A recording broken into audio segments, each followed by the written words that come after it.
जिससे वो उलेमा की शक्ति और उसके वो उलेमा की शक्ति को मतलब स्थापित करना चाहता था। कोई भी राजनैतिक या धार्मिक कार्य करता था तो उनकी सलाह लेता था उलेमा का। और उनको मतलब मतलब उनको महत्वता दिया था। अलाउद्दीन की भू राजस्व नीति है, समझाओ। सर उसका भू राजस्व का ये सिद्धांत ये था कि वो उद्देश्य आराम से रिलैक्स होके बोलो, कोई इशू नहीं है, आराम से। सर उसका भू राजस्व का उद्देश्य था कि वो स्थिति को मतलब अपने आर्थिक स्थिति को सुदृढ़ बनाना चाहता था। इसके लिए वो सभी जो भी ये भू राजस्व था वो पूरे उपज का 1/2 था। और बैठ जाओ, ले चलिए चंदन जी के पास जाइए।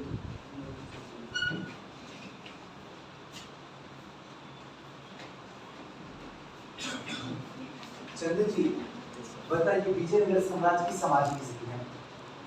विजयनगर साम्राज्य की अगर सामाजिक स्थिति के बारे में हम बात करें तो वहाँ की स्त्रियों के बारे में बहुत अच्छा प्रभाव पड़ा है।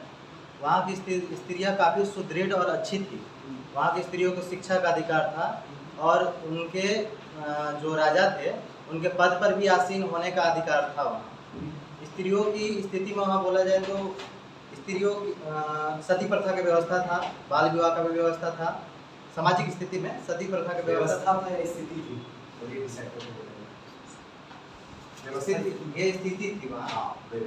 सती प्रथा की स्थिति थी, बाल विवाह की भी स्थिति था वहाँ, और विधवा विवाह की भी स्थिति थी। लेकिन पर्दा प्रथा का व्यवस्था नहीं था, पर्दा प्रथा की स्थिति नहीं थी।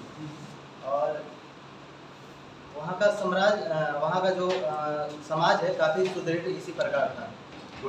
Thank you. विजय जी के पास लेकर चलिए, सबसे लास्ट में विजय जी खड़ा होइए। अलाउद्दीन की बाजार नियंत्रण प्रणाली समझाइए विजय जी। अलाउद्दीन की बाजार नियंत्रण प्रणाली आराम से रिलैक्स हो, जैसे लिखते वैसे, कोई डर नहीं।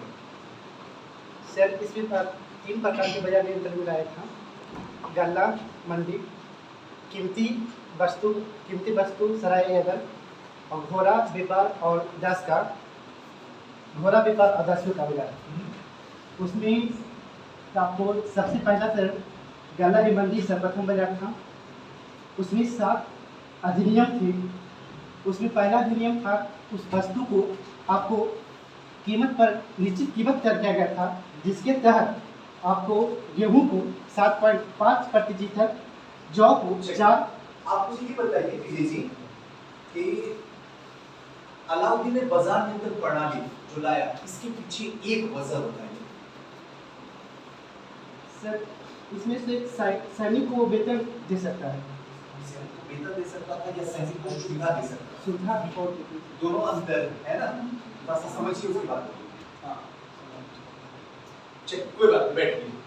लाइए अशोक जी के पास में कैमरे को। अशोक जी का हाथ खड़ा होइए। आप मुझे ये बताइए,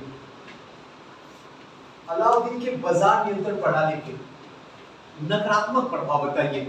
2 नकारात्मक प्रभाव बताइए मुझे। समझ गए क्वेश्चन? जवाब दीजिए। सर अलाउद्दीन के बाजार नीति के नकारात्मक प्रभाव देखा जाए तो सर्वप्रथम किसानों पर पड़ा सर, क्योंकि उसको कैसे पड़ा? सर उसको निश्चित मूल्य पर अपने अनाज जो उत्पादन करता था उसको बेचना पड़ता था। बिल्कुल सर किसान पर। दूसरा सर अगर शिल्पकार पर देखा जाए या व्यापारी पर भी देखा जाए तो बाहरी से जो भी व्यापारी आते थे उनको बाजार नियंत्रण प्रणाली के अंतर्गत उनको निबंधन करना पड़ता था सर, और निश्चित कीमत पर और हर साल निश्चित मात्रा में वस्तु लाकर बाजार में बेचना पड़ता था, जिससे उनकी प्रॉफिट सीमित होती थी। और सर एक क्वेश्चन और हमको बता दीजिए आप, और आप इसे पूछेंगे। एमएसटी की धार्मिक नीतियां 2 लाइन में समझाइए, क्या थी एमएसटी की धार्मिक नीतियां? सर फिरोज शाह तुगलक का जन्म हिंदू विधवा से मतलब हिंदू माँ से हुआ था सर, और अपने सत्ता प्राप्ति के लिए मतलब मौलवी और मतलब शरीयत मुस्लिम संप्रदाय को मतलब शरीयत को फॉलो करके सत्ता प्राप्त किया था सर। बिल्कुल। और अपने राज्य में मौलवी को मतलब सर्वश्रेष्ठ स्थान दिया था। और हिंदू पर्व त्योहार जजिया कर भी था सर। हाँ जरा जजिया कर समझा दीजिए। ये सर जजिया कर सर गैर ब्राह्मण कर था, गैर मुस्लिम कर था सर। हाँ। जो फिरोज शाह तुगलक के समय 1376 ईस्वी में ब्राह्मणों पर लगा दिया गया, लेकिन उस समय जो मुस्लिम में परिवर्तन कर लेते थे उनको जजिया कर से छूट मिलता था सर। इसमें कुछ जजिया का परिवर्तन हुआ है हिस्ट्री में आने में। मोहम्मद बिन कासिम से शुरू हुआ ना जजिया कर। Yes sir. यहाँ नहीं बस कुछ परिवर्तन हुआ, वो कौन सा परिवर्तन हुआ था समझाइए। सर मोहम्मद बिन कासिम के बाद बहुत अंतराल के बाद फिरोज शाह तुगलक जजिया कर लगाया था सर। इसमें कुछ परिवर्तन किया था ना, उस परिवर्तन मुझे बताइए। परिवर्तन यही था सर कि ब्राह्मणों पर 1376 ईस्वी में मतलब जजिया कर लगा दिया। वेरी गुड, बस मुझे एक वेरी गुड बैठ ले जाइए कैमरा उनके पास, प्रिया के पास लाइए। कहाँ हो प्रिया? अच्छा यही हो, ले जाइए कैमरा प्रिया के पास।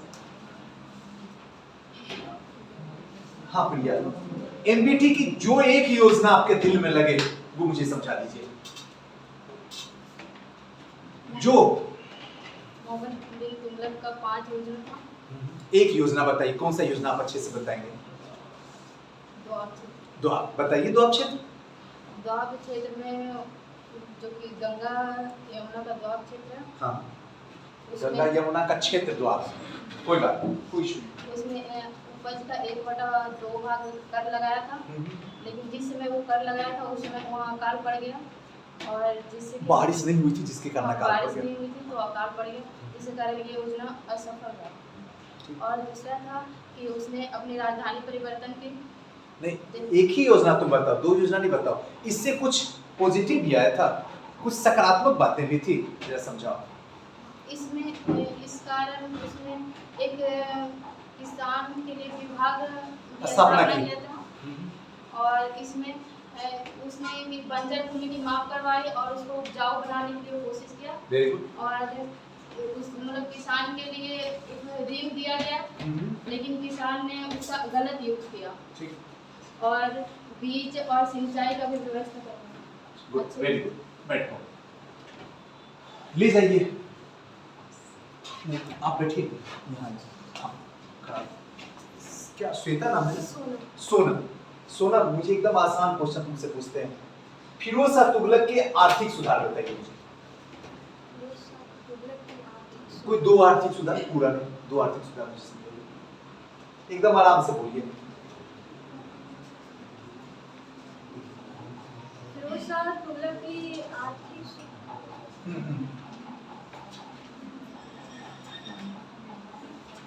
विजयनगर साम्राज्य से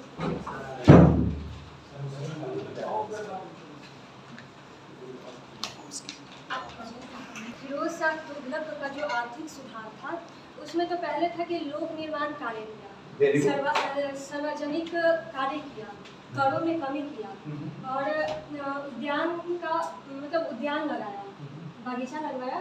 तो इसमें करों में कमी किया कि पहले 24 कर चलते आ रहा था, जिसमें वरिष्ठता के अनुसार 4 कर को मतलब प्राथमिकता दिया। इसमें जजिया कर, जकात कर, खराज और खम्स था।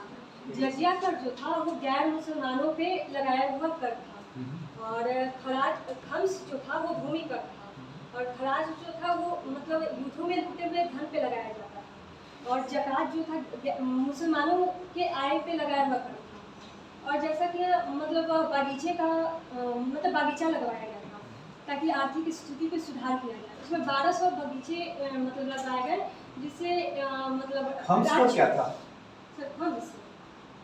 खम्स जो था युद्ध में लूटे हुए माल पे लगाया जाने वाला था। परसेंटेज कुछ बता सकती है कैसे कैसे होता था? सेना को कितना जाता था, राजकोष में कितना जाता था? 1 मिनट, इनको बोले दीजिए, कोई बात नहीं, बैठिए, खड़ा होइए। आप मुझे बताइए विजयनगर साम्राज्य की सामाजिक स्थिति बताइए। समाज के स्थिति अच्छा था, ये जो है क्या था उसमें जो महिला का अच्छा आराम से, रिलैक्स होके, इतना तेजी से बोलिएगा समझ पाएगा कोई? एकदम रिलैक्स होके, कोई इशू नहीं है। समाज का स्थिति अच्छा था नहीं, उसमें जो क्या कहते हैं, महिला का स्थिति जो अच्छा था नहीं, जो है क्या कहते हैं, उसमें भाग विवाह में नहीं क्या कहते हैं, महिला के भाग ले अच्छा, विजयनगर साम्राज्य में महिलाओं की स्थिति अच्छी थी या कुछ महिलाओं की स्थिति अच्छी थी? कुछ महिलाओं का तो फिर आप पूरी महिलाओं को समेट ले रहे हैं। उसमें जो क्या कहते हैं, जो ब्राह्मण और जो क्षत्रिय, उसमें जो क्या कहते हैं, उस सब महिला की स्थिति अच्छी थी। हाँ। कुछ सामाजिक बुराइयां भी थी, यस। बताइए एक दो का नाम। उसमें जो क्या कहते हैं, कर लिया जाता था नहीं, जो क्या कहते हैं, विवाह कर विवाह कर लिया, दोनों पक्षों से लिया जाता था, और जो क्या कहते हैं, सती प्रथा भी थी। सती प्रथा भी था, और जो क्या कहते हैं, विधवा विवाह से जो क्या कहते हैं, करना ही जाता था, और जो क्या कहते हैं, राजा के देव राय के समय में उसमें जो क्या कहते हैं, विधवा विवाह भी करने लिया जाता था, और जो शादी जो होता था वैसे दोनों पक्षों से करने ही लिया जाता था। ले जाइए आलोक जी के पास। हो गया आलोक जी आपका? नहीं हुआ ना? खड़ा होइए आलोक जी। आलोक जी मुझे बताइए, एमबीटी का सामाजिक सुधार, मोहम्मद बिन तुगलक का सामाजिक सुधार समझाइए मुझे, एक दो सामाजिक सुधार बताइए।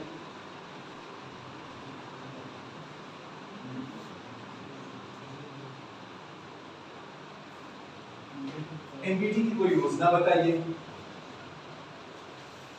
मोहम्मद बिन तुगलक का कितनी योजना थी? 5 योजना थी। 5 योजना, कोई एक योजना बताइए मुझे। द्वार में कर दी थी। क्या द्वार में कर दी थी, जरा समझाइए तो। मेरठ से इलाहाबाद वाला क्षेत्र को द्वार कहा जाता था। ठीक।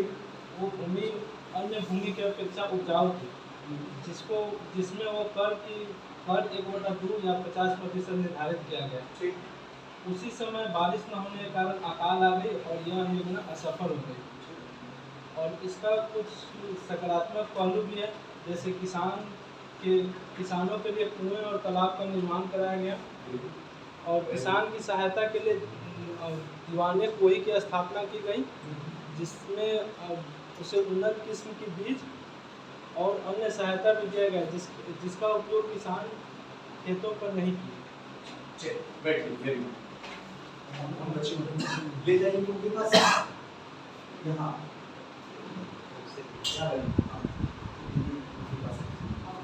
चंदन एमबीटी का सामाजिक सुधार समझाइए चंदन जी। एमबीटी का सामाजिक सुधार, एमबीटी का सामाजिक, मोहम्मद बिन तुगलक। एमबीटी के सामाजिक सुधार इनमें एफएसटी का बताइए।